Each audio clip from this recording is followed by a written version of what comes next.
And then you did more political or religious commentary when you started out? Because I kind of feel like you're a bit of a blend of the two. Yeah, I've kind of been back and forth. I guess when I started my website, the Matt Walsh blog. Oh yeah, that's right. Yeah, creatively titled. Yes, very good. And when I started that, I was doing a lot of parenting and family type of stuff. Okay.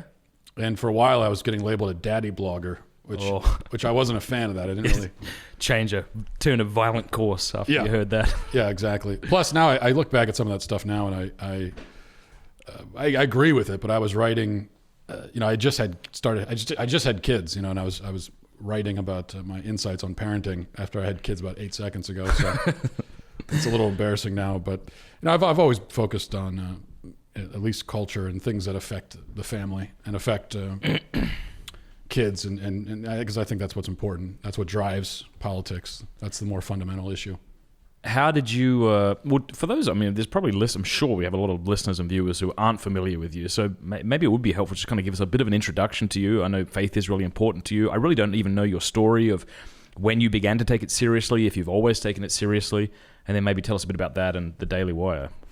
Yeah, as far as faith, I was raised Catholic, devout Catholic, by a devout Catholic family. 5 brothers and sisters, and I have one sister who's a cloistered nun now, so that gives you an idea of the way we were raised. Mm-hmm. So in a lot of ways, I think I had it easy, in that if you're raised in the truth, then you don't really have to go and struggle to find it the way that some people do, which is why I have so much respect for converts. But I had a period, like a lot of people do, when I was in my late teens and early 20s, where I sort of I always believed. I didn't leave the faith per se, but I certainly wasn't living according to it. Mm-hmm. But then I get married and start having a family. That's when I started to realize that I need to take this stuff actually seriously. It becomes real for you. Mm-hmm. In a way that maybe it's not when you're just a single guy in your early 20s living, in your one-bedroom apartment. So you say you're from a really prominent or a strong Catholic family. Were you homeschooled or something like that, or? No, we actually weren't, which people are always surprised, because I guess I come off like a homeschooled person. I don't know if that's I take it as a good thing. Yeah, I think it's a compliment. I take it as a good thing.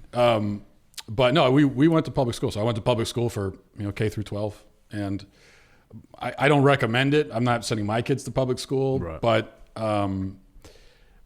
if the way I figure, because I had to be there, the one positive is that you have to learn from an early age to defend your faith. Yeah. Because you're going to be assaulted from all sides, sometimes literally, physically, but most of the time just spiritually. And so you have to learn.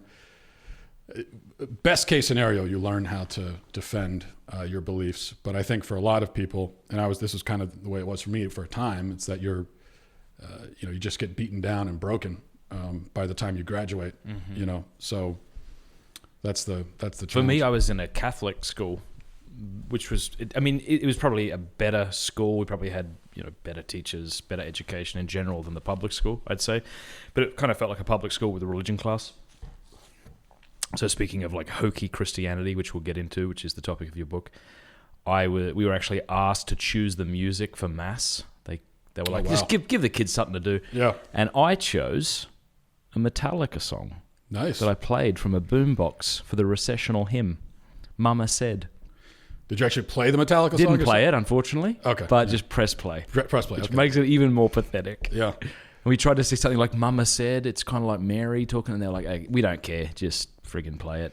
Well, I would take that over a lot of the faux folk songs that you hear in masses. I'd take if you're going to go that route. That's what I always say about go the whole way. Right. If you're going to do the secular music, you might as well go all in and make it good. At least, right. Quality in that sense.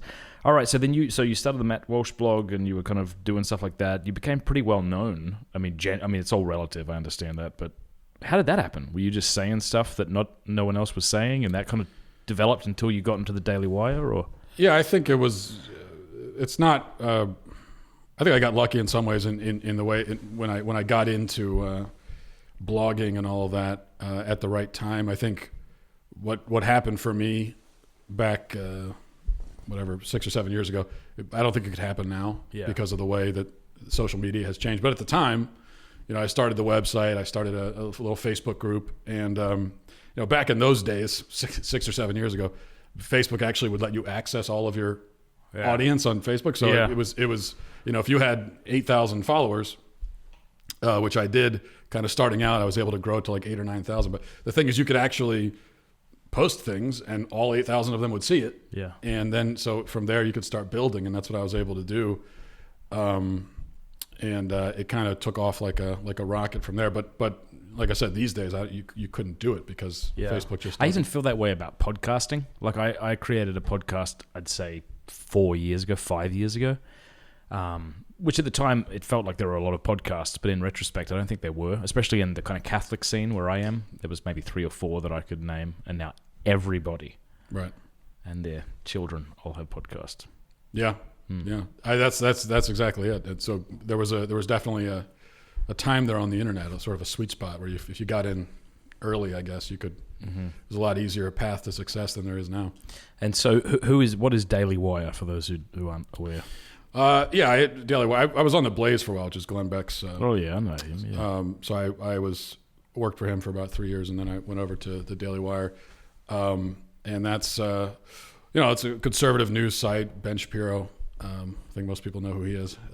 He's the editor-in-chief, and he's one of the people that started the site. So, we kind of engage on political and cultural issues, which is it's pretty cool that as a Jewish man, he's totally open to getting Clavin, who's a Protestant, and 2 Catholics, you and Knowles. Yeah, well, he's got quite a few devout Catholics working for him. So when we.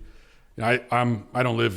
They're based out of LA, so I don't live there. But when I go into town for meetings and stuff like that, or the Christmas party that they have, we're sitting around having very Catholic-y conversations, and Ben will sometimes take part in those.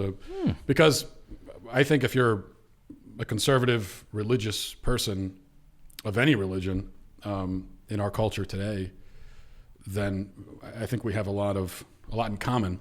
Now, maybe not theologically, but although of course with Jews we do have quite a bit in common theologically. But even so, I mean, no matter what your religion is, if you're conservative and you're religious, you recognize some reality outside of the immediate physical world, then I think that there's cause for some kind of unity there. Yeah. Hey, if you enjoyed that clip, you will absolutely love the full interview, so click right there to enjoy the whole thing. Also, a big thanks to these groups who made that interview possible. Learn more in the show notes below about these guys. They're absolutely incredible, and honored to have them as sponsors.